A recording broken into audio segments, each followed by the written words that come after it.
When it comes to saving for retirement, there's this one big question that seems to pop up for just about everyone. Yep, it's the classic showdown, right? Roth IRA or your traditional 401k. It feels like almost all the financial advice out there is centered on this exact debate. And of course, the very next question is always, okay, so which one is actually better for me? It feels like you've just got two doors to choose from. But what if that's the wrong question entirely? The source material we're looking at today suggests we should be framing this whole thing a little differently. I mean, what if it's not just about A versus B?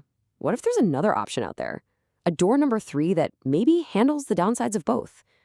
It's a pretty interesting idea, so let's dig in. Okay, so to really get this, we have to ask, why are these plans so popular in the first place? Why is it that for millions of people, the 401k and the IRA are the default starting line? Well, the answer is actually super simple. For most of us, it's just what our job offers, right? It comes right out of your paycheck, it's easy, it's the path of least resistance. But here's a really important thing to remember. Default does not mean best. Just because something is the easy, automatic option doesn't mean it's the optimal one for you. So what are we really talking about with these plans? Well, a 401k or an IRA is what's called a defined contribution plan. And the name really gives that away. You define the contribution. You decide how much goes in. But the crucial part, the outcome, that future income you're counting on, that is not defined. It's not guaranteed. And that brings us to one of the biggest kind of hidden problems with these traditional plans. There's a real catch to that phrase tax deferred, and a lot of folks don't really think about it until, well, it's too late. Here's how it works with a traditional account. You put money in before taxes are taken out. That feels great, right? You get a little tax break today. The money grows tax deferred, but here's the kicker. When you go to take it out in retirement, every single dollar is considered taxable income. And this is the million-dollar question, isn't it?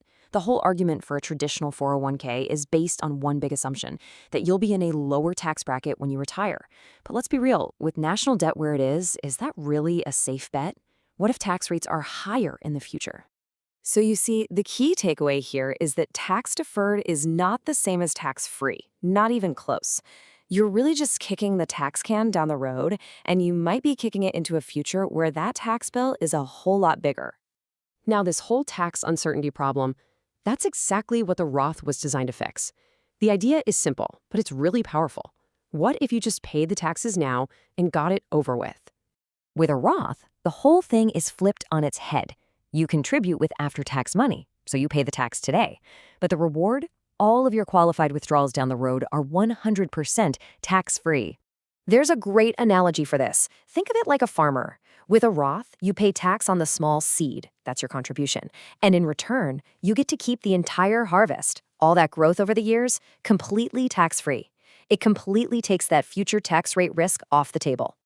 Okay, so at this point, the Roth is looking like a clear winner, right? Problem solved. But hold on. Retirement security is about more than just taxes. And the Roth, as great as it is, still has some limitations. For instance, your money in a Roth is still exposed to the ups and downs of the market. It's still vulnerable to inflation eating away at its value. Getting your hands on the money isn't always simple. And when it comes to leaving a legacy for your family, it doesn't really have any special tricks up its sleeve. And this is where that third door comes in. The source material introduces a different strategy, something they call the laser fund. The idea is that this approach is built to tackle not just the tax problem, but all those other risks we just mentioned.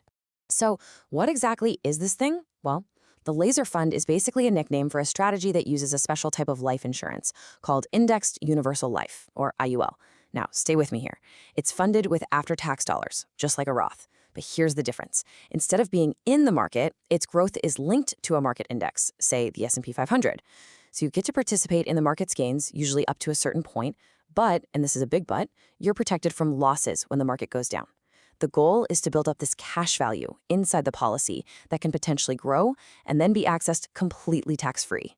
And on top of that, it comes with something a 401k or IRA just can't touch, a really significant income tax-free death benefit.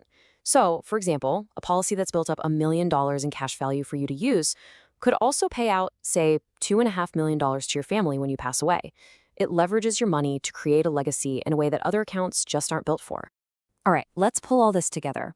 What the source suggests is that we should stop looking at this as an either-or choice.